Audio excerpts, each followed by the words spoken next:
যুগ্ম জীৱনৰ পাতনি মেলা বেহাৰবাৰী আউটপোষ্টৰ মোহন খ্যাত জনপ্ৰিয় অভিনেতা দীপজ্যোতি কেওটৰ হয়তো আপোনালোকে ভাল খবৰটো ইতিমধ্যে পাইছেই। হয় বন্ধু বান্ধৱীসকল, বিয়াৰ দিনাও মোহনে অভিনয় কৰিবলৈ নেৰিলে। সকলোকে আচৰিত কৰি বিয়াৰ দিনাও অভিনয় কৰিলে মোহনে। মোহনৰ বিয়া হেতুকে বন্ধুবৰ্গৰ মাজত এক উখল মাখল পৰিৱেশ। সখীৰ বিয়াত সকলোৱে হিয়া উজাৰি নাছিলে।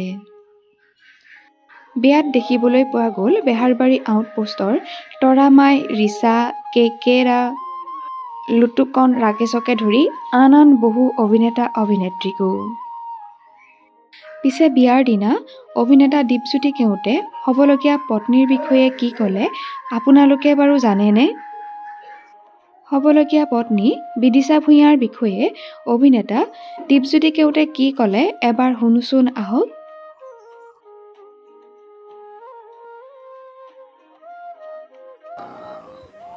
ভালটোৱে শিকাইছে বাৰু যে ছোৱালীজনী গোটেই ঘৰখন মাক দেউতাকৰ এৰি পেলাই এখন ঘৰ এৰি পেলাই নতুন পৰিৱেশলৈ আহে, গতিকে ল'ৰাটোৰ ওপৰত সম্পূৰ্ণ দায়িত্ব থাকে, ভৰসা হৈ থাকিব লাগে। সেইখিনি তাৰ পৰা শুনিছোঁ আৰু মই এতিয়াই নকওঁ যে কিমান ভাল, যেনেকৈ মানুহৰ ৰাইজৰ আশীৰ্বাদত অভিনেতা হ'ল, তেনেকৈ ভাল কিমান স্বামী হ'ব পাৰিম এতিয়াই নকওঁ, কাৰণ এইটো জীৱনৰ এটা খেল, এটা জীৱনৰ অভিজ্ঞতাই মোক ক'ব। গতিকে ঈশ্বৰৰ আশীৰ্বাদত, ৰাইজৰ আশীৰ্বাদত ভালকৈ চলিবলৈ চেষ্টা কৰিম। ইমানখিনি